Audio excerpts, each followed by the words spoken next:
It's Frank Bonada here for LowKick MMA. Joining me today is Preston Parsons, who's set to take on Trevin Giles at UFC Fight Night, Vera versus Sandhagen. Preston, thank you so much for your time. And how's it going today? Going good. Thank you guys for having me. I've been following LowKick MMA for a long time. You guys have been around for, I want to say, eight to 10 years. Yep.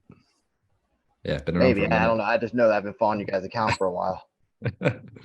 Yeah, 100%. It's a pleasure to have you on today. Um, First of all, it's been about 11 months. It's going to be going on 12 come fight day for you since you last fought. Now, I know last time we had you on, you mentioned you had a hand injury after the Elder fight. Um, what's kept you away from fighting this whole time? Has it been injuries the whole time, or what's been happening? Yes, it was the hand. I had a broken hand, so I got surgery on it. It's doing a lot better now. I had a little scar, but got a Mm, big rod in my hand now, so that's kind of cool. right, So I highly doubt I'm going to break it in that same spot again.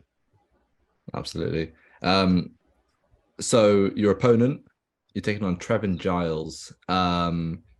He's had a few fights in the UFC and has had some sort of really high moments, and then also some fights when he's maybe not quite shown up as much as he looked like he could have. What do you make of him as an opponent right now?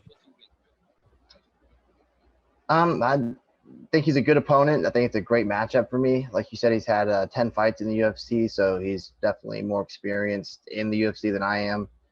He's fought in front of a crowd. He's fought on the a McGregor card, so I know that's Mm, huge. Um, he's fought at 205, 85. I think he's had two fights at 70 so far. So the biggest thing I see from him is his size. He's a little bigger of a guy, but that's never been an issue for me in the past. And I've been training properly, and I've watched again his fights multiple times. So me, my teammates, my coaches, we've all been working together to set up a good plan to go in there and get the job done. brilliant. Um, yeah, as far as I can recall, this will be your first UFC fight with like outside the Apex with a live crowd. Uh, but it's going to be in Giles' own sort of backyard. He's probably going to have quite a lot of support there. What sort of reception are you anticipating having? I know he's a Texas guy, and I know he's probably gonna have a lot of people there as well. But I know I have a lot of support. I have a lot of family that's gonna make it out there. A lot of friends, a lot of people from the gym that I own and coach at. They're gonna make it out as well. So I'll have quite a few supporters and people tuning in to watch me as well. So him having people there, that's not gonna affect me at all. Gotcha. As a sort of a two-fight Apex veteran, um, it'd be interesting to get your thoughts on that sort of the whole experience as a fighter. I think fans right now are really starting to, I don't know, lose interest a bit in the Apex cards. And when you have these big fan events, it's has that more of a like spectacle feel to it. What was your thoughts on fighting in front of fans compared to Apex events? Oh, I'm excited for it. It's been since June 2021, since before I fought in the UFC, that I fought in front of a crowd. I love the Apex. I like fighting the Apex, and I was getting comfortable with that. I still enjoy watching the UFC Apex fights. I watched them last night, and it's cool to see the familiar walkout, the familiar place. So I'm definitely going to miss that, but I'm pumped to be fighting in front of a crowd, and I've been in layovers in Texas, but I've never spent any time there. So I'm excited to kind of go to Texas. I've heard nothing but good things about it. Absolutely, everything's bigger there apparently. So I hear. Um, That's so I've heard. come the come the end of the night, how do you imagine you're actually going to get your hand raised? What's your sort of route to victory against Giles in this one? I'm going to do what I did my last fight. I'm going to stay right in his face. I definitely plan on finishing it, whether it be knockout, catching him with a short punch, taking him down, submitting him, or just grinding them out until I get my hand raised. But I'm definitely going to stay in his face the entire fight, make it a tough fight, try to wear him out. I know he's probably cutting a lot more weight than I am. So hopefully, or I think that gives me a slight advantage. Um, Again, I'm not the biggest 170er in the world. I walk around 185 out of camp. So weight cutting is never a huge issue for me. So I think it's gonna be more of an issue for him, and he's probably stressing about the weight way more than I am. It's interesting because it's almost going to be a reverse of your last fight, right? Evan Elder is back down at 155 pounds now. We saw him fight last weekend, I believe it was. Yeah, and obviously you were the guy in the natural 170 pounder, and now you're fighting a guy who's, yeah, like you said, competed up as high as 205 pounds. Right, and props to Elder. He looked fantastic in that fight. It sucks it ended the way it did. That gash above his eye was something else, though. I've seen pictures of that thing. That was nasty. Brutal. But yeah, I think you're right. That's a fight that's going to look a lot better on your resume in the future as he develops in the UFC. So you train at Elevate MMA, right? I believe. Yes, sir. Yeah, that's right. So I mean, personally, it's not a gym I'm super familiar with. I'm based in the UK and all, but I wanted to ask, what's the sort of the stable like you've got like out there, that the guys that you're training with, and are there any sort of upcoming prospects that we should keep an eye on as fans? Absolutely. I have Steve Kozlow. He made his UFC debut. I feel dumb for not remembering the guy's name, but I know he's a South African guy. Really tough kid. Cameron Simon, was it?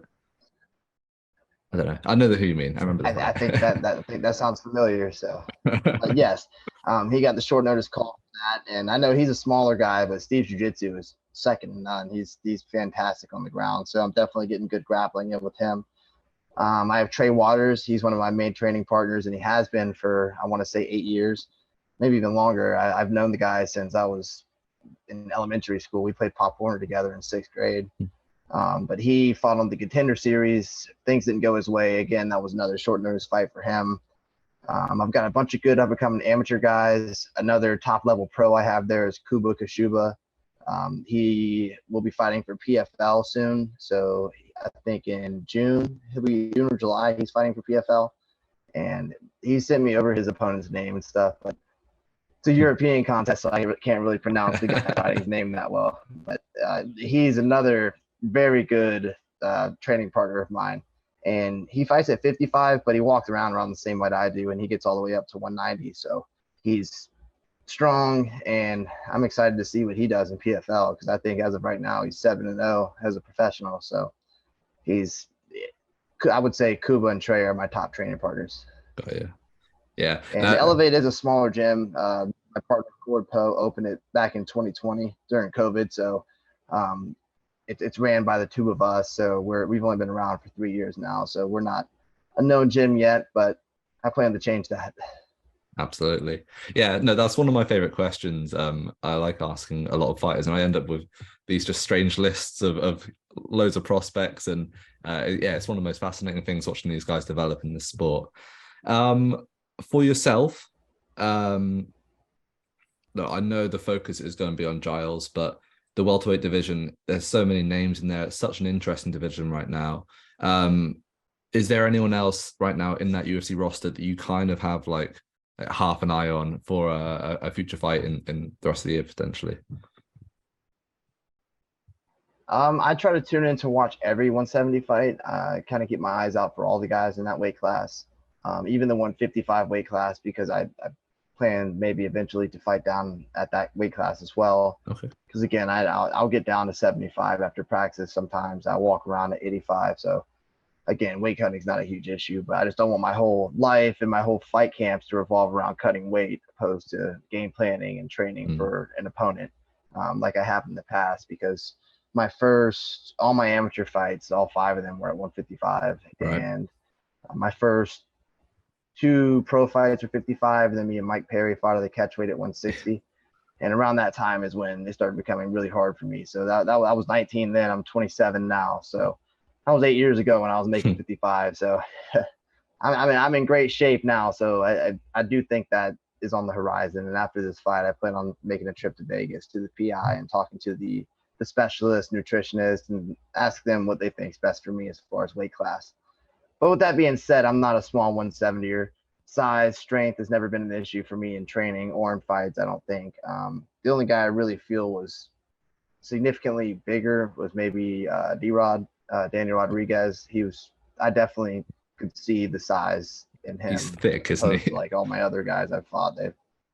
Yeah, he's thick, he's big, but I don't think that was the deciding factor in the fight. I made some tactical mistakes, and he capitalized on them. So I don't really think his size was the reason I lost that fight. So um, who knows? I may go back to a 155. Most likely stick to 170 though. Got you. Yeah, I mean, if you look at the guy that really springs to mind recently is Nathaniel Wood. I mean, obviously I'm a UK guy, keep an eye on this a bit more, but like, yeah, when he was down at bantamweight, he was killing his body.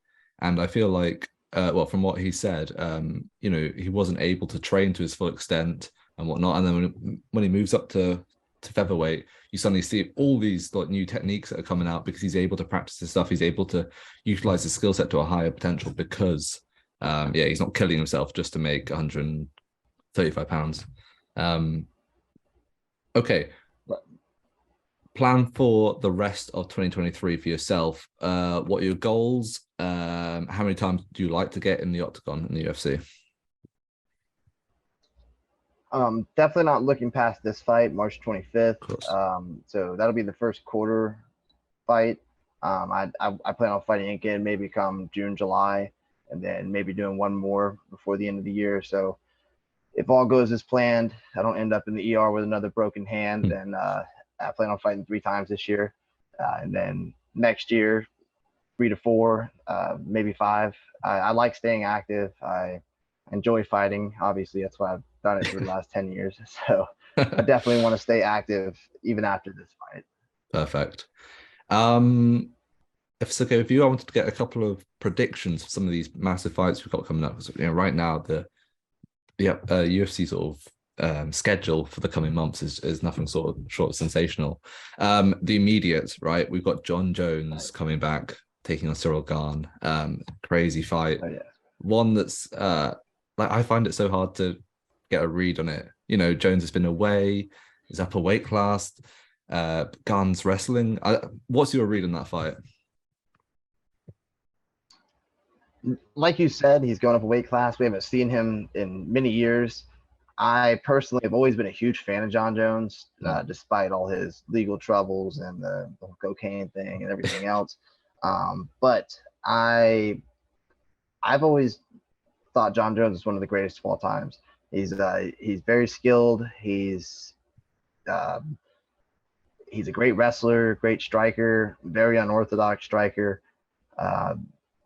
I predict John Jones for sure. I've seen Cyril Gane fight multiple times, and he's very talented as well. But in my opinion, John Jones is one of the greatest of all times.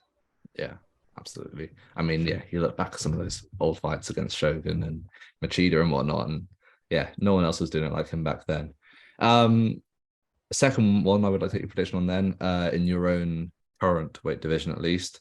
Leon Edwards versus Kamaru Usman III. I've spoken to a lot of UK guys and they're all back in Edwards. One of the main things that they say, okay, this time it's not at elevation. That might be an added thing. But what's your read on that fight? I'm gonna have to go with Usman on that one. I'm being a little biased. I like Usman. He commentated all my fights back when I fought for Titan FC in Miami. That's cool. So even though I fought his teammate once and he was totally biased in the commentary towards the guy I was fighting, Valdir Rujo. But, I mean, I get emotional for my guys as well. And I definitely want to boost my guys. So I understand that. But Kamaru Usman's been a guy that since I got to the UFC and even years before I got to the UFC, I've had my eyes on fighting because obviously I'm in it to go all the way. I'm not in it just to win a few fights in the UFC. I want to get that belt eventually, and I want to do it in the 170 weight class. So I'm gonna have to go with Usman because that's the guy. Whenever I visualize me fighting for a title, that's the guy that's been in my mind that I'm fighting. So I want to see him win that belt back. I want to see him retain it for as long as it takes for me to get there and take it from him. Awesome. All right. Well, that's all I've actually got for you today, Preston. Thank you so much for your time. If there are any sponsors, shout outs, and if you want to let people know where to find you on social media, the floor is all yours.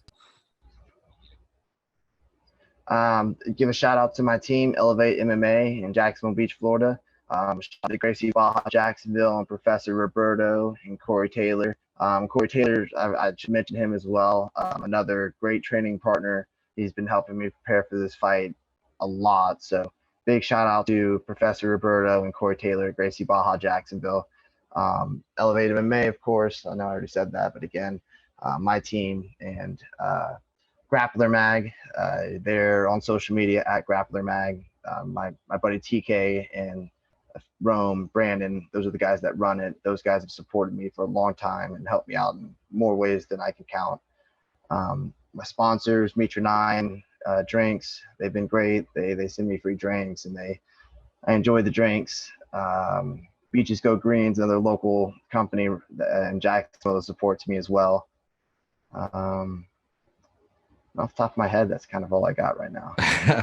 Social medias, where can people find you on Instagram and the like?